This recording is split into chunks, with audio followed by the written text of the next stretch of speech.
Besides the prohibition against eating and drinking on Tisha B'Av, there are several other prohibitions that we adhere to very carefully. First is the prohibition of rechitza, of washing. You're not allowed to wash your body. You're not allowed to wash even a part of your body. And even to put your finger in the water for no reason at all other than to get pleasure, all of that is prohibited. There's no difference whether the water is hot or the water is cold. I mean, of course, if the place is a very cold place and you use cold water, it may be that cold water doesn't give you so much pleasure. But here in Eretz Yisrael, which is a pretty hot place, washing with cold water is certainly prohibited.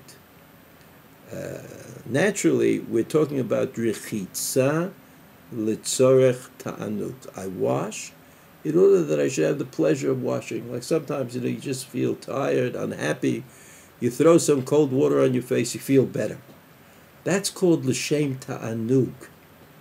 On the other hand, when you wash yourself clearly for some other reason, not for ta'anug, not for simcha, not for joy, but for some practical reasons, then it is permitted.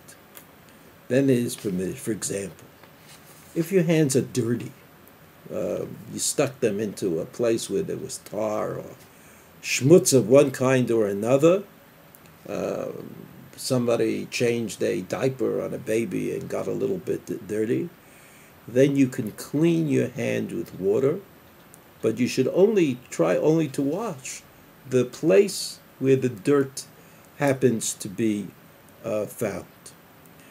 And so,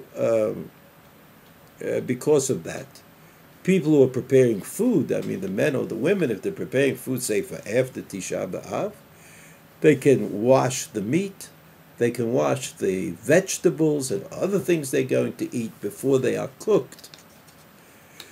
Because this is certainly not a rechitza shel ta'anug. This is work. I mean, this is work that people are doing.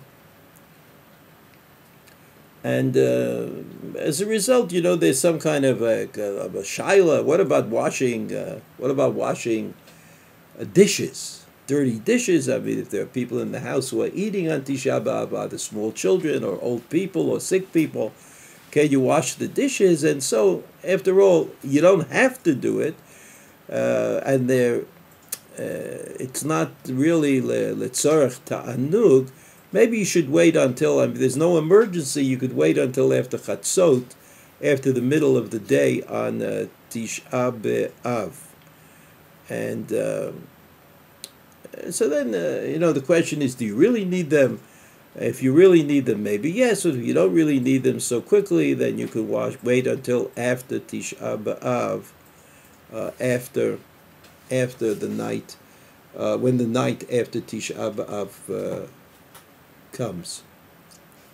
On Tisha B'Av, as every other day, it's obligatory to wash your hands in the morning after you get up from sleeping.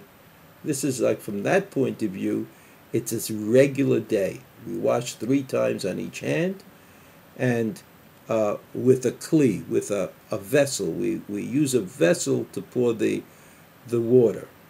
But we should only wash the etzbaot, the fingers of our hands, ksenotel, and then when he washes his hands again after he goes to the bathroom, before he davens shachris, so you wash the same way. This is what the Ashkenazim do. He says, after you wipe your hands, and they are after, like you washed your hands, because you have to wash your hands. Now you wipe them a little, because that's how we do it, but they're still a little bit wet. They're not. Then you could take your hands and rub them on your eyes.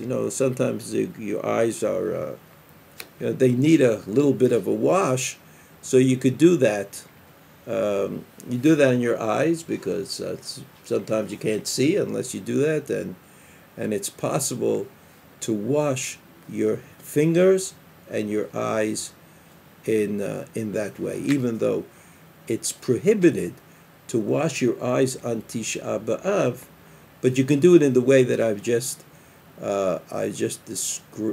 described.